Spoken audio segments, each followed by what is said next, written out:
तिकडे नको आपल्याला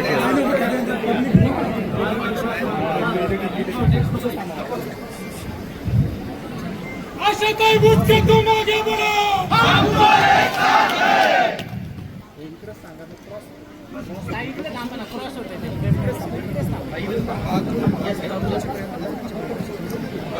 आज विघ्नात्याला नतमस्तक होऊन महाराष्ट्र राज्य आराध्य दैवत छत्रपतींना मानवंदना करून आणि सर्वात प्रथम आपण आलेल्या सर्व मतदार राजाला देखील नतमस्तक होते। आज संकष्टी आहे, संकट विमोचन गणराया गेली 34 वर्ष चाललेला संघर्ष आणि त्यासाठी असणारा अट्टहास या ठिकाणी आपण सर्वजण निर्धार मेळाव्यासाठी माझ्यावर प्रेम दाखवून मोठ्या संख्येने आलात। तुम्हाला नतमस्तक होणं माझं प्रथम कर्तव्य।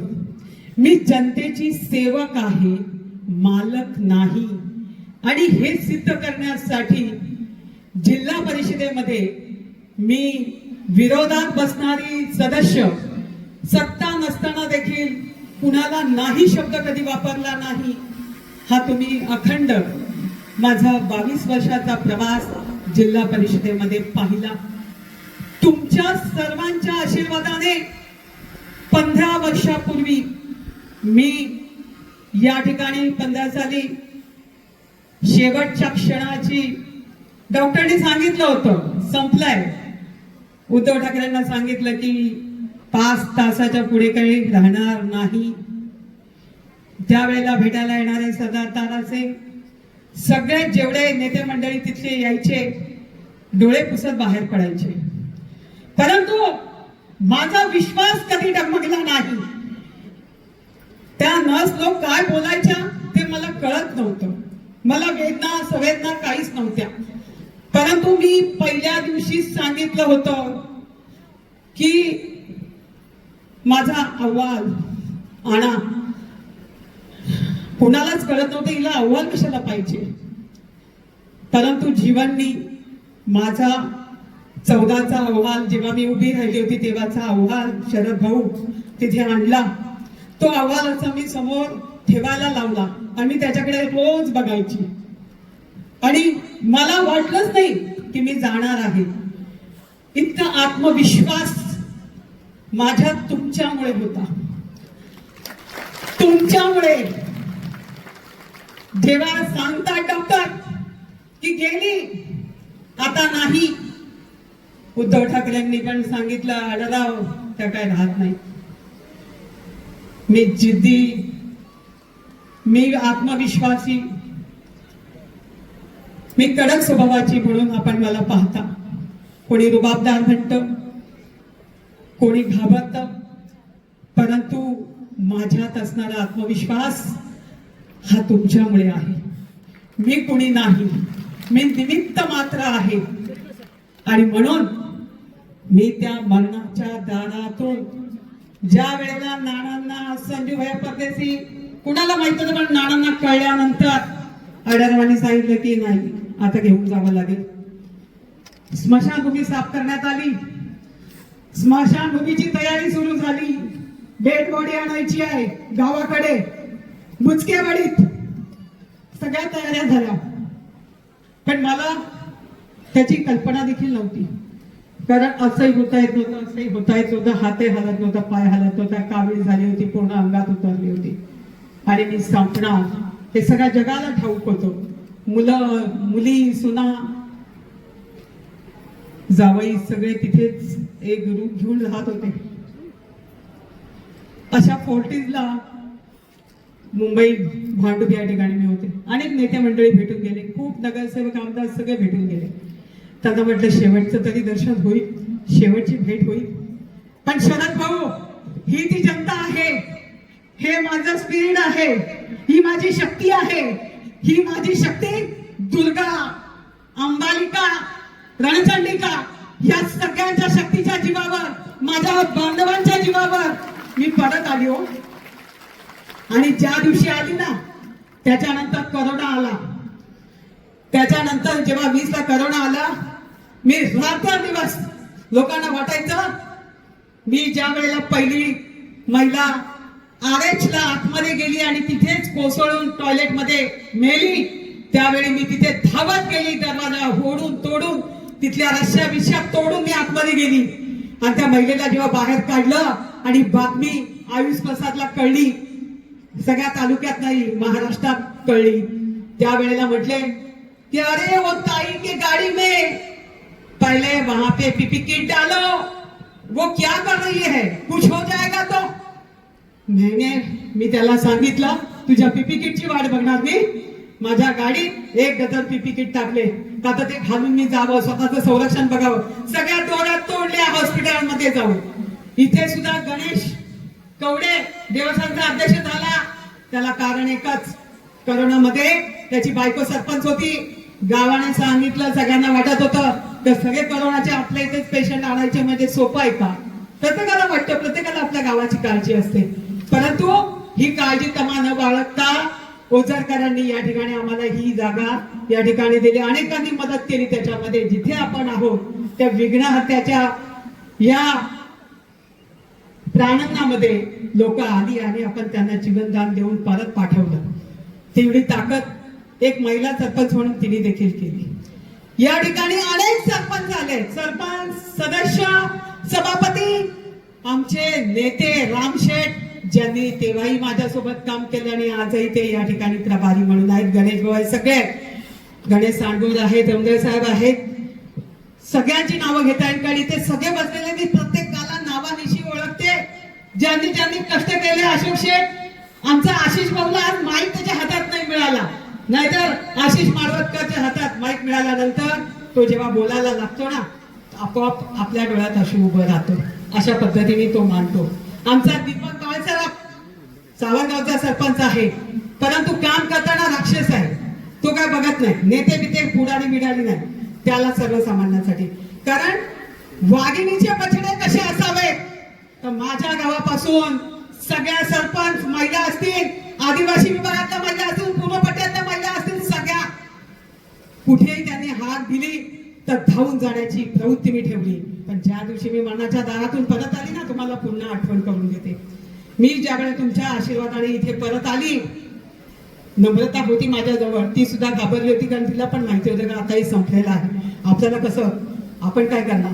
परंतु तिथून जेव्हा मी परत आली आत्मविश्वासाच्या जोरावर 30 डिसेंबरला 15 दिवसाच्या, आणि मी त्या डॉक्टरला जेव्हा भेटायला गेली ना, ते डॉक्टर उभे राहिले म्हणजे त्यांना धक्का बसला, धक्का. ते म्हणाले, मी त्यांना म्हटलं डॉक्टर साहब आपने मेरी जान बचाई, मेरे लिए आप तो भगवान है. वो बोले मैडम हमने नहीं बचाया, ये ऐसा होता नहीं है. 10 लाख में 10-20 लाख में एक आध केस ऐसी होती है कि ये चमत्कार है, ये चमत्कार है, आप तो आ ही नहीं सकती थी. म्हणजे एवढ्या गेलेल्या ताईला तुम्ही लोकांनी परत आणलंय, तुमच्या आशीर्वादाने परत आली आहे, तुमच्या सद्भावनेने परत आलेली आहे. मी जे तुमच्यासाठी रात्रंदिवस पळते ना, कारण मला ती जाणीव आहे, मला ते भान आहे की माझ्या या जनतेमुळे मी आहे. आणि म्हणून ज्या वेळेला माझी हकालपट्टी झाली त्यावेळेला मला जो धक्का बसला तो प्रचंड होता, भयानक होता. ज्यांच्यामुळे झाला तो सगळ्या जगाला माहिती आहे, परंतु मी कधीच चुकीचं वागली नाही. ज्यांच्यामुळे झाला त्यांच्यासाठी सुद्धा मी उभी राहिली. कारण आई आई असते, बहीण बहीण असते, बायको बायको असते, ती क्षणाची पत्नी आणि अनंतकालाची माता असते. ती सगळे दुःख पचवते, सगळे गुन्हे माफ करते, मुलाला करते, नवऱ्याला करते, सगळ्यांना करते, धीरे भावने सगळ्यांना करते. ती धंद्यांना सगळ्यांना सांभाळून घेते. तसं मी माझ्या या सगळ्या भावांना, तालुक्यातल्या सगळ्या नेत्यांना, जे 4.5 वर्ष कधी मला आमदार व्हायचं बोलायचे नाही, पण शेवटच्या 4 महिन्यात सगळेच आमदार व्हायला निघायचे, तरी पण मी त्यांना सांभाळण्यामध्येच माझी 15 वर्ष घालवली. आणि शेवटी निर्णय घेतला हकालपट्टी झाल्यावर का आता आपल्याला एकदा पाहूया तर खरं की आपणच लादतोय का जनतेवर, का मला आमदार केला मला आमदार करा, का जनतेच्या मनात आहे? मग ते तपासलं पाहिजे. मला खूप ऑफर आल्या, आपची ऑफर आली, राजसाहेब ठाकरे बोलले एबी लावा, फॉर्म आमचा घ्या. सगळ्यांना विचारा तुम्ही, सगळ्यांनी सांगितलं, प्रकाशजींनी सांगितलं, आंबेडकरांनी सगळ्यांनी सांगितलं. मी म्हटलं नाही. जर मी आज कोणताही फॉर्म घेतला, राजसाहेबांचा फॉर्म मला नका, राजसाहेबांशी नाही म्हणता येत नव्हतं. मी बाळा नांदगावकरांना सांगितलं, एकत्र काम केलेलं आहे. म्हणलं बाळाभाऊ तुला माहिती आहे माझ्या प्रतिष्ठेची लढाई आहे, मला स्वतःला तपासायचं आहे की मी बळे तर लागत नाही ना लोकांना, तर मला आमदार करा मला आमदार करा. त्यांची इच्छा नसेल तर मी का बरं प्रत्येक वेळी त्यांच्या समोर जायचं? मला तपासून बघू द्या. तुम्ही येणार कारण तुमचा एकमेव आलेला आमदार म्हणून तुम्ही, त्याने तुमची एक शाखा उघडली नाही म्हणून तुम्ही इथे येणार. राजसाहेब मला निवडून आणणार 100%. आणलं असतं का नसतं? आणलं असतं ना, बरोबर ना? पण तो श्रेय कोणाचा होता? बदला घेण्यासाठी ताईला निवडून आणलं. जसं नारायण राणेंना पाडण्यासाठी कोकणामध्ये सगळे जाऊन बसले, आमदार खासदार सुद्धा बूथवर बसले, आणि त्यामुळे त्या ठिकाणी जसं घडलं तसं इथे घडलं असतं जुन्नर तालुक्यात. म्हणून मी त्यांना हात जोडून विनंती केली की मला एबी फॉर्म नका देऊ, मला स्वतःला तपासायचंय की खरंच जनतेच्या मनात मी आहे का. मी अपक्ष उभी राहिली, मी अपक्ष उभी राहिली जेव्हा धोधो मताने माझ्याकडे पैसा नसताना टोपलीत भाजी विकणारी बाई सुद्धा माझ्यासाठी म्हणायची की ताईला मला हे पैसे द्यायचे. ताईने मला मदत केली आहे. माझ्या जुन्नरच्या सगळ्या टपरी धारक सगळे लोक तालुक्यातले कुठून कुठून यायचे आणि कोणाला कोणाला भेटून, नानाला अमोलला सगळ्यांना भेटून सांगायचे हे 5,000 2,000 10,000 20,000 25,000 अशी लोकांनी मदत केली. आपल्याकडे काय आजच्या दिवशी वाटायला पैसा नव्हता, परंतु जनतेने मला 50,000च्या पुढे नेऊन ठेवलं की नाही. आणि मग माझा विश्वास पक्का झाला का या जनतेला मी अपक्ष, मी विरोधात असणारी सदस्य म्हणून, जिला 7, 12 आणि 8 माहित नव्हता ती जिल्हा परिषद सदस्य, तिने दाखवून दिलं की जिल्हा परिषद सदस्य काय करू शकतो. शरद भाऊनी इतकी विस्तृत माहिती त्यांनी दिली, कारण आम्ही दोघं शेजारी बसायचो. ते त्या पक्षाचे मी या पक्षाची, पण आम्ही त्या ठिकाणी गटनेते म्हणून काम केलं. संगतीने प्रश्न मांडायचो, संगतीने लढायचो, आणि एवढी वर्ष लढा देत असताना नाही हा शब्द नाही वापरला, पण मला सत्ता हवी होती. मला काहीतरी वेगळं घडवायचं होतं. जुन्नर तालुक्यामधले प्रश्न जेव्हा माझ्या पुढे येतात की पुनर्वसन नाही झालं, वर्षानुवर्ष पिंपळगाव जोगाच्या जी जमीन वापरत नाही तिच्यावरचे शिक्के नाही उठले, ते शिक्के उठवण्यासाठी मी विखे पाटलांना सांगितलं की तुम्हाला इथे यावं लागेल. खूप वर्षाने, जवळजवळ 16 वर्षाने विखे पाटील आले. मी त्यांना त्या ठिकाणी दाखवायला घेऊन गेली का ही जमीन या बिचाऱ्या आदिवासी बांधवांची वापरात नाही आली आणि त्याच्यावरती शिक्के पडले आहेत, त्यांना त्याचा काहीच उपयोग करता येत नाही. हे झालं पाहिजे, यांना न्याय मिळाला पाहिजे. जेव्हा तुम्ही जमिनी घेतला तेव्हा काय सांगितलं की तुमच्या घरात एक नोकरी देऊ, तुमचं पुनर्वसन व्यवस्थित करू. मडच्या बाणावाड्या तुम्ही त्या परिसरातला जर भाग बघितला तर शेवटची 7 धरणात आपल्याकडे 5 मोठी आहेत. वडद असेल, येडगाव असेल, येडगावचे देखील प्रश्न सोडवण्यासाठी सगळ्यात पुढे धावणारी आशाताई आहे. तिथला बच्चा तिथले आलेली सण, बरोबर का ताई? बरोबर ना? तुमच्या प्रश्नांना मीच ना सदस्य आहेत सगळ्या, त्या प्रश्नांना वाचा फोडायला सुद्धा मीच केली. मला असं वाटू लागलं नगर परिषदेच्या हद्दीत काम करायचंय, पण जिल्हा परिषदेतून निधी देता येत नाही.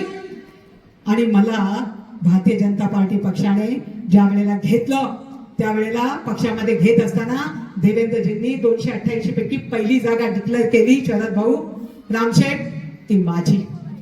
आणि त्यांनी सांगितलं की ताई अशा नेत्या आहेत, सर्वसामान्यांच्या नेत्या आहेत, त्यांना 2024चा आमदार आपल्याला बनवायचा आहे आणि तो कमळावर बनवायचा आहे. हे त्यांचे शब्द आहेत, माझे नाही, ते नेते आहेत.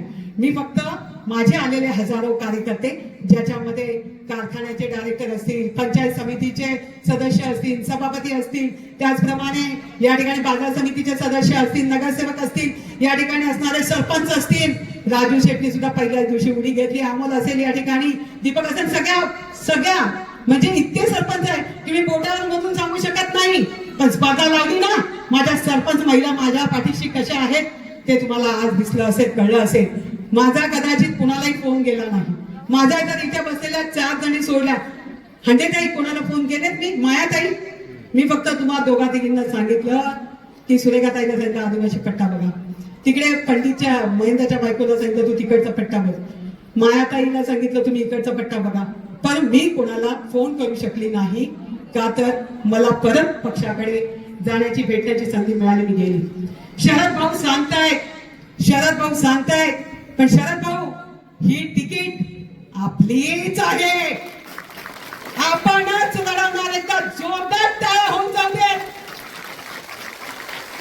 आज जयघोष, आज जिज्ञासाच्या प्रांगणामध्ये जो आपण सर्वांनी निर्धार केला आहे, निर्धार मिळाला आहे आणि तरच फक्त एकदाच आमदार व्हायचंय, पुन्हा येणार नाही. तुम्हाला पुन्हा मला मतदान करा असं सांगायला मी येणार नाही. मला एकदाच करा, 5 वर्ष. कारण भात शिजलेला बघायचा असेल तर पुरा भात खावा लागत नाही, त्याचं सीप बघितलं तर माझी सुगंध सांगते, सुगंध आला तर सांगते मीठ कमी आहे का जादा आहे, सांगते की नाही सांगते. आणि मग तुम्ही फक्त ताईला 5च वर्ष एकदाच आमदार करा, पुन्हा मी म्हणणार नाही मला आमदार करा, जो त्या योग्यतेचा आहे. आता गणेश भाऊला पण खूप अपेक्षा होत्या की मला उभं राहायचंय. अनेक जण आहेत रेसमध्ये, इथे आमचा ऋषी बसलाय, सगळ्यांना वाटतंय, आमच्या बाबूला सगळ्यांना वाटतंय, परंतु राजू भाऊ काहींना जिल्हा परिषदेचा आहे, कोणाला. पण ताई आमदार झाली ना तर न्यायच देणार आहे, महिलांना पण न्याय देणार आहे. जसं भाऊनी सांगितलं, शरद भाऊनी माझ्यासाठी लढा देत आहेत, बावनकुळे साहेबांनी सुद्धा परवा सांगितलं ताई लढणार तर तुम्हीच. डोक्यावर हात ठेवलाय माझ्या भावासारखा, कारण मागच्या वेळी त्यांचं तिकीट नाकारलं, त्यांना तिकीट मिळालं नाही. मी त्यांना आठवण करून दिली, त्यांच्या डोळ्यात अश्रू आले, ते खाली मान घातली त्यांनी. ते म्हणले ताई माझ्या इतकं हे दुःख कोणी समजू शकत नाही. आणि हा तर देवेंद्रजींचा शब्द आहे, त्यामुळे तुम्ही तर लढणारच आहात. आम्ही काही करू पण तुमच्यासाठी तुम्ही तुमच्या कामाला लागा. मी त्यांना सांगितलं की भाऊ मी फॉर्म भरायची तारीख डिक्लेअर करते आहे, विज्ञानाच्या प्रांगणामध्ये त्या ठिकाणी मी सुरुवात करते आहे, हे सांगून आले. लपून चोरून आपण काही करत नाही, आपलं कुठे घुंगडच अडकलेलं नाही. या ठिकाणी नानांनी सांगितलं, राम शेट्टी सांगितलं, येते ऐकत होते. हॉस्पिटलला महिला गेली, अडली, तिची डिलिव्हरी होत नाही, तिला सिजर करायचंय, ताईच. इथे हापसी बंद पडली, ताईच. बरोबर का चूक? लाईट गेली, ताईच. महसूल, ताईच. काही गरज पडली की सगळ्यात पहिली दिसते ती ताई. अहो आपलं प्रांत कार्यालय सुद्धा या तालुक्याचं पळवलं. या तालुक्यात कोणती गोष्ट ठेवली हो? कोणती? आरटी ऑफिस साठी. हे आरटी ऑफिस चालतंय ना, छाती ठोकून सांगते, मी चालवते. बंद केलं होतं भोसरीला, ज्यांना माहिती आहे त्यांना माहिती आहे, बंद केलं होतं त्यांनी सांगितलं भोसरीला यायचं ट्रायल द्यायला. म्हटलं माझ्या आशा कार्यकर्त्या, आज या ठिकाणी असणाऱ्या जेवढ्या म्हणून प्रशासनामध्ये काम करणाऱ्या अंगणवाडी सेविका असतील, शिक्षिका असतील, या स्कूटीवर जातात, तिथे येऊन तुमच्या ट्रायल देतील. जमणार नाही, तुम्ही इथेच चालवायचं आहे. ते म्हणले ताई जागा तरी द्या. जागा बघून द्यायची जबाबदारी म्हटलं माझी आहे. मग आरटी ऑफिसची जबाबदारी देखील अशा द्यायची. सगळ्यात पहिलं बारामती पळून नेलं, ते हे जुन्नर तालुक्याचं होतं आरटी ऑफिस. ते बारामतीला पुराव्यानिशी एक काढेल आणि तुमच्या हातात देईल. जेवढं मला गरम होत आहे तितकं तुम्हालाही तिथे एवढ्या सकाळपासून तुम्ही थांबलाय, तुम्हालाही होत आहे, मला कळतंय. पण मला बोलावं लागेल, तुम्हाला ऐकावं लागेल. 5 मिनिटं मी तुमची घेईल जाता, पण तुम्हाला कसं कळणार की सगळेच प्रश्न मी सोडवायचे. कारण वाणी साहेब कुठल्याही ठिकाणी गेले ना का तिथल्या लोकांनी सांगितलं ना की वाणी साहेबांचा हा प्रश्न, तिथून ते मला फोन लावून देतात. ताई इथल्या महिला असं सांगतायत, तुम्ही आळे राजुरीची लोक आलेत का? आळे राजुरी पट्ट्याचे आलेत का? हा, मग लाईट तुमच्याकडे आहे की नाही? आहे ना? कधीपासून? मी सुरू केल्यापासून की आधीपासून? 2 वर्षापासून. सतत शेतकरी पिळला जातोय, त्याला न्याय मिळत नाही. आणि मग अशा वेळेला ताई पोटचाऱ्या यांचे पैसे मिळाले नाही, ते पैसे मिळवून देणार ती आशा करा. या ठिकाणी असणाऱ्या अनेक प्रश्नांना वाचा फोडत असताना हॉस्पिटल उभं करावं, एक हॉस्पिटल उभं करावं, त्यावर 200 बेडचं कमी पण या ठिकाणी प्रत्येक माझ्या माणसाला सर्वदौन झाला की आम्ही राऊत सरांना रिक्वेस्ट करतो, आम्ही इंजेक्शन घेऊन पोहोचवतो. मी नुसतं साहेब पैसे कमी करा असं नाही फोन करत, मी लागणारी लस सुद्धा पुण्यावरून सुद्धा आम्ही घेऊन यायची. करोनामध्ये सुद्धा जशी परिस्थिती मी केली तशी सगळी त्या रश्या तोडून त्याच्यानंतर दुसऱ्या दिवसापासून डॉक्टर लोक तपासायला लागले. नाहीतर जवळ जात नव्हते, जवळ लांबून सांगायचे ते असं ते असं ते असं. मला महाराष्ट्र गव्हर्नमेंटचा पुरस्कार घेण्यासाठी आमंत्रित केलं, ते पण मी प्रसिद्ध करणार आहे. पण मी पुरस्कार घ्यायला गेली नाही, कारण मी पुरस्काराची भुकेली नाहीये, मी तुमच्या प्रेमाची भुकेली आहे. मला तुमचा प्रेम पाहिजे आणि मला दाखवून द्यायचंय की जेवढे प्रश्न म्हणून मग बिबट्यापासून ज्यांची नावं आता घेत होते शरद भाऊ, केंद्रात जाऊन सुद्धा मी सरकारमध्ये आपल्या याच्यावर जे काही सोल्युशन आहे ते सोल्युशन नाहीये, ती नुसती फसवेगिरी आहे. माझ्या दारात जर येतोय तर माझ्या दारात किती दारांमध्ये आपण बांधणार आहोत, किती दारांना वॉल कंपाऊंड टाकणार. हे त्या गिरीश बापट जेव्हा होते,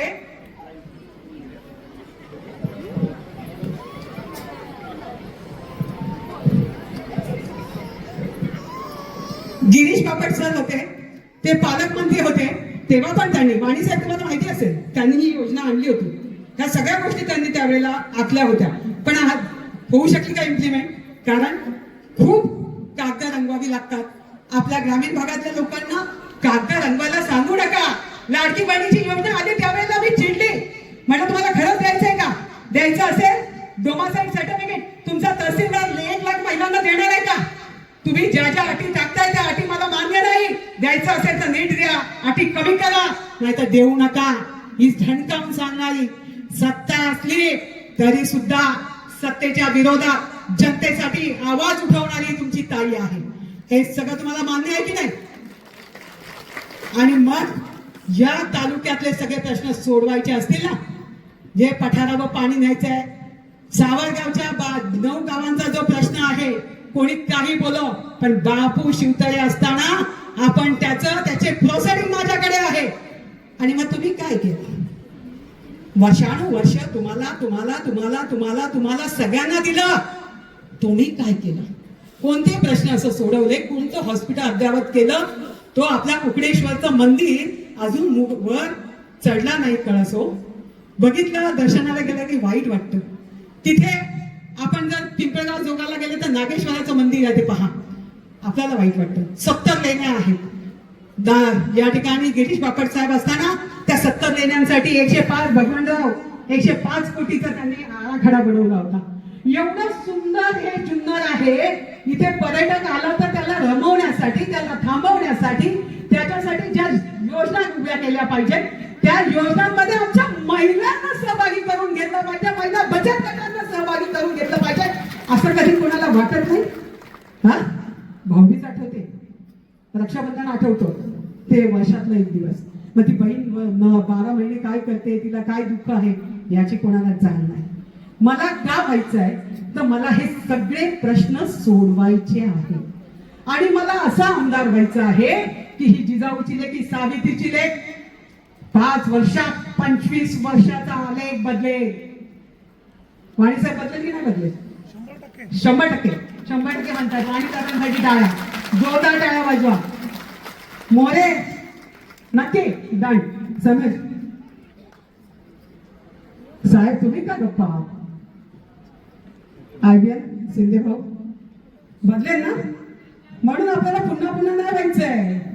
काय आपल्याला एकदाच व्हायचंय, नंतर ज्याला कोणाला व्हायचं असेल ना त्याला हे रेकॉर्ड ब्रेक करावं लागेल. माझं करावं लागेल की नाही? त्याची लाईन त्याला पुढे न्यावी लागेल. मी कोणाची लाईन कापली नाही. कापली का? मी म्हटलं बा अरे तुम्ही मला निवडून दिलं पण मी कसं काम करू, माझ्याकडे सत्ता नाही हो, असं कधी बोलली कधी? मग मला आमदार केल्यानंतर हा शिवनेरीचा झेंडा, ही शिवछत्रपतीची घोषणा ही दिल्लीच्या तख्तावर गाजवायची आहे. तेवढी धमक तुमच्या शक्तीने, तुमच्या आशीर्वादाने ताईकडे आहे. प्रशासनाचा अभ्यास आहे आणि तो काटोकाट आहे. शरद भाऊंनी उल्लेख केला की मी येणार आहे कळल्यानंतर करोनासारख्या काळात सुद्धा कलसेटी डॉक्टरांना विचारायचं, एवढं टेन्शन घेतलं होतं त्यांनी. ते म्हणले ताई, जेव्हा नाना 22 कोरला होते, 11 रेमडेसिवीर झाल्या, टोप्लोझम झाल्या, सगळे इंजेक्शन आली, आणि मी जेव्हा तिथे त्यांना घेऊन गेलो, तिथे आम्ही सगळे सत्यशील भाऊ होता, सगळे होतो आम्ही, परंतु तिथे गेल्यानंतर संध्याकाळी रिपोर्ट आल्यानंतर सगळं काळं काळच दिसत होतं त्याच्यामध्ये. आणि मग तेव्हा ते म्हटले की माझी बायको मला म्हणत होती की तुम्ही एवढे घाबरता ताईला, तर असा काय अनुभव तुमचा? ते म्हणले अनुभव नाही, पण मी जेव्हा आलो ना परदेशातून डॉक्टर भाऊ, त्यावेळेला मी त्यांची तेव्हापासून ख्याती ऐकतोय. माझ्याकडे सगळेच येतात, वळसे पाटील येतात, दिलीप मोहिते येतात, आढाव सगळे येतात, सगळे येऊन गेलेले आहेत. पण ताई येणार हे कळल्यानंतर संध्याकाळपर्यंत त्यांचे धाबे थांबले होते. तुम्ही त्यांना विचारू शकता, कलसेटी डॉक्टरांना, कॅम्पसमध्ये त्यांचं हॉस्पिटल आहे. तर म्हटलं डॉक्टर पण असं काय, मी कधी तुम्हाला भेटली? ते म्हणले भेटायला कसा लागतंय ताई, तुमचा महिमाच इतका अपरंपार आहे. म्हटलं माझा नाही, माझ्या जनतेचा आहे, ते जनतेचं सगळं आहे, त्यांची शक्ती आहे, त्यांच्यामुळे मी आहे, आणि त्यांच्यासाठी मी लढते. माझ्यासाठी मी कधीच लढली नाही, माझ्यासाठी मी कधीच लढली नाही. एका केसमध्ये कोर्टामध्ये 4 वकील उभे केले आहे समोरच्या पार्टीने, आणि जज बघत होते. जजने आता सांगा, त्यांनी माझ्या सगळ्या केसेस काढल्या. म्हणजे जेव्हापासून 91 पासून मी जेवढ्या केसेस केल्या असतील ना, जेवढे काही आंदोलनं केली, सगळ्या केसेस काढल्या. ते म्हणे इनके ऊपर पुणे में इतना है, जुन्नर में इतना है, आंबेगाव में इतना है, मुंबई में इतना है. ते सगळं ऐकलं त्यांनी, आणि ते स्मिथ हसले. जज हायकोर्ट आणि पांडे सर माझे ॲडव्होकेट, ते एकटेच त्यांना सांगत होते, फाईट करत होते. माझ्या जनतेसाठी होता, माझ्यासाठी थोडी रस्ता होता, तो जनतेसाठी होता. जनतेला जाण्या येण्याचा मार्ग पाहिजे. तुम्हाला त्याचा मोबदला देतोय 4 कोटी, तरी तुम्ही घ्यायला तयार नाही, जाणीवपूर्वक अडवताय. ते म्हटले ये सब केसेस उनकी पर्सनल नहीं होगी. बराबर, पर्सनल है क्या? ते चौकट म्हटले. मग ते म्हटले क्लोज, राजकीय, वो जनता के लिए कर रही है, खुद के लिए नहीं. म्हणजे आजही माझ्यावर केस आहे, आता पण मी जाते 353ला, काही कारण नसताना. कोरोनामध्ये काम केलं, त्याची केस पण माझ्यावर आहे, अंचन दलालने लावलेली. पण मी जाते, मी फेस करते, कारण मला एक गोष्ट पक्की माहिती आहे का माझा स्वार्थ किंवा माझा 1 रुपयाचा सुद्धा त्याच्याशी घेणं देणं नाही. आता तर सगळ्यांचं अकाउंट तुम्हाला कळतं, कोणाला सांगायची गरज नाही. तुम्ही कुठेही सर्च करा, आणि गुगलला जा, कुठेही सर्च करा, आणि ताईची प्रॉपर्टी बघून घ्या. माझी प्रॉपर्टी, माझी मुलं आहेत, ज्यांना मी सरस्वती दिली. सून आहे, मुलगा आहे, मुली आहेत, जावई आहेत, सगळ्यांना सरस्वती इतकी आहे त्यांच्याजवळ की लक्ष्मी आपोआप आपोआप त्यांच्या पाठीमागे आहे, पाठीमागे आहे, पाठीमागे आहे. म्हणून सरस्वती आली की लक्ष्मी येतेच, आणि जे त्यांना आयुष्याला पुरणार आहे. उद्या मी मेली किंवा त्यावेळी मेली असती तर पाठीमागे का कोण करणार होता? आमचा दगडू घाबरला होता. दगडू कुठे गेला? हा, कारण त्याच्या शेतावर त्याने 40 लाख रुपये काढून दर निवडणुकीला तो पैसे काढून देतो त्याच्या जमिनीवर. म्हणून त्याला वाटलं की ताई गेली तर कसं व्हायचं. मी म्हणलं तुला खूप भीती वाटली असेल, पण काळजी करू नका. मी कोणाचा कधी, मी पडल्यानंतर सुद्धा कोणाचा रुपया ठेवला नाही. आपण कोणाची उधारी ठेवत नाही. माझं म्हणणं फक्तच आहे, या जुन्नर तालुक्यामध्ये इतके प्रश्न आहेत. महिला बचत गटांसाठी रोजगार येऊ शकतो, तो कसा आणायचा, कुशल कौशल्याच्या माध्यमातून आपण त्यांना कसं काम देऊ शकतो, पर्यटक वाढला तर कसं काम मिळू शकतं, या ठिकाणी असणाऱ्या लेण्यांचा उद्धार कसा करू शकतो, या ठिकाणी असणारं कुकडेश्वराचं आपण कसं काम करू शकतो. दाराघाटाचा प्रश्न मीच चालवते आहे. दाराघाटाचा प्रश्न आतापर्यंत मीच उचललेला आहे. मीच तो दिल्लीच्या दरबारी नितीन गडकरींकडे नेलेला आहे. आणि शिवनेरीची रोपवे आहे ना, ती सुद्धा 2 नंबरला आपली आता आहे. त्याचा एमओ राज्य सरकार आणि केंद्र सरकारचं मी स्वतः साहेबांच्या सांगण्यावरून रवींद्र चव्हाण साहेबांना सांगितलं की नितीन गडकरी म्हणतात मी पैसे द्यायला तयार आहे, राज्य सरकार एमओ का करत नाही, म्हणजे करारनामा का करत नाही. आणि मी 6 महिने त्याच्यावर काम केलं. आपला 2रा नंबर आहे शिवनेरीचा, मला ते उभं करायचंय. मला हायड्रोलिक लिफ्ट उभी करायची आहे. बघितलं तुम्ही त्या दिवशी, त्या दिवशी तुम्ही बघितलं हार घालायला जाताना काय परिस्थिती झाली. ते योग्य आहे का? मी जेव्हा उदयनराजेंकडे गेले आणि त्यांच्याशी बोलल्यानंतर ज्या वेळेला मी आयुष प्रसाद किंवा या ठिकाणी जेव्हा आपले राज्यपाल आले होते त्यांच्याशी जेव्हा चर्चा केली, तर त्यांनी लगेच पत्र मुख्य सचिवांना पाठवलं की तिथे हार कमीत कमी त्याची सगळी मॉनिटरिंग नगरपालिकेकडे राहील, परंतु तिथे ते झालं पाहिजे. मला कमिश्नर सौरभ राव सर म्हणले ताई मैं जब पुणे का आयुक्त बना, मैं जब वहां गया तो मुझे लगा यहाँ पे हाइड्रोलिक लिफ्ट होनी बहुत जरूरी है. मैं पाकिस्तान से नहीं लेके आया एनओसी, मैंने खुद डिसीजन लिया. मी स्वतः निर्णय घेतला आणि हेडेकलीत बसून टाकली. मग आपल्या इथे एवढं राजकारण म्हणजे मला ना तुला घाल कुत्र्याला, मला ना तुला घाल कुत्र्याला, हे तुमचं नाही आहे, हे जनतेचं आहे. मला त्यांना दाखवायचं आहे तुम्ही जनतेचे सेवक बना, मालक बनू नका. ज्या दिवशी मी तुमची सेवा जे आतापर्यंत 22 वर्ष केली आहे ती भविष्यात जी 5 वर्ष तुम्ही मला आमदार करणार आहेत ना सगळे नक्की एकदा वर हात करून सांगा सगळ्यांनी. बघा मीडिया, या सगळ्यांचं म्हणणं काय आहे, तिकडे बघा, तिकडे बघा आणि बघा, सांगा ताई तुम्हीच आमदार.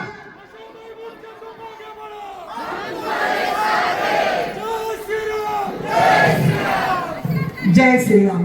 मला फक्त एवढंच म्हणायचंय, वेळ खूप झालेला आहे, प्रश्न अनेक आहेत. जसं आपण म्हणलं की आपलं असणारं कार्यालय कशी पळवली जात आहेत, प्राण कार्यालय कसं पळवलंय, इथून आपलं असणारं जलसंधारण सगळ्या कार्यालयांची पळवापळवी जी झाली, बारामतीने पण त्याच्यात भाग सोडला नाही. आणि म्हणून वेळ पडल्यानंतर जे नेत्यांना उघड वाटतं ती तुमची कार्यकर्ती ताई करते. कारण आवाज जोपर्यंत मांजाच्या गळ्यात घंटा बांधायची कुणी आहे ना. छत्रपती शिवाजी महाराज जन्माला आले पाहिजे, पण माझ्याकडे नको बाबा, शेजाऱ्याकडे येऊ देत, असं न करता एकदा फक्त मला एकदाच आमदार करा, मला एकदाच आमदार करा. मी 5 वर्ष आमदार राहिले की 25 वर्षाचा बॅकलॉग भरून काढेन. माझा शब्द आहे तुम्हाला, मी शब्दात कमी पडणार नाही आणि तोपर्यंत कदाचित मरणार पण नाही. त्याच्यानंतर मेली तरी हरकत नाही, पण हे माझं स्वप्न आहे, हे जिजाऊच्या लेकीचं, सावित्रीच्या लेकीचं स्वप्न आहे, ते आपण पूर्ण करावं. तुम्ही मला सगळ्यांनी साथ द्यावी, माझ्या बंधूंनी, माझ्या लाडक्या बहिणींनी, माझ्या शेतकऱ्यांनी, माझ्या तरुणांनी, माझ्या युवतीने मगाशी भाषण केलं, माझ्या युवतीने मगाशी भाषण केलं आणि तिने सांगितलं जय. त्या युवतीने काय सांगितलं, एवढ्याशा लेकीने, रात्री आधीचा मला 11 वाजता कॉल आला आणि ती म्हणाली ताई मला की नाही उद्या 2 मिनिटं बोलायची संधी मिळेल का, मी युवती आहे, मला बोलायची इच्छा आहे. मी म्हटलं जरूर देईल बेटा, काही अडचण नाही, महिलेला नाही मिळाली संधी झाली, पण तू युवती आहे, तुझ्यासारख्या उद्या घडणाऱ्या मुलं, मी या तालुक्यामध्ये कोणी जे मागेल ते देत आले. सभा मंडप, त्या ठिकाणी असणाऱ्या स्मशानभूमीमध्ये शेड, का तर आयुष्यभर कष्ट करणारा माणूस गेल्यानंतर त्याला सावली नसते, त्याला येणाऱ्या लोकांना जागा नसते, असे तिथे जाणारे रस्ते, या सगळ्या गोष्टी करताना आरोग्य, शाळा, शिक्षण याच्यावर सतत कमांड ठेवली. आणि म्हणून आज तुम्ही सगळेजण माझ्यासाठी आलात. मी आपल्या सर्वांची ऋणी आहे. निवडणुकीची फॉर्म भरण्याची 29 तारीख शेवटची आहे. 29 ला सुद्धा फॉर्म आपण भरणार आहोत आणि त्याच्या आधी मुहूर्तावर सुद्धा 24 ला फॉर्म पहिला जाणार आहे. जय हिंद, जय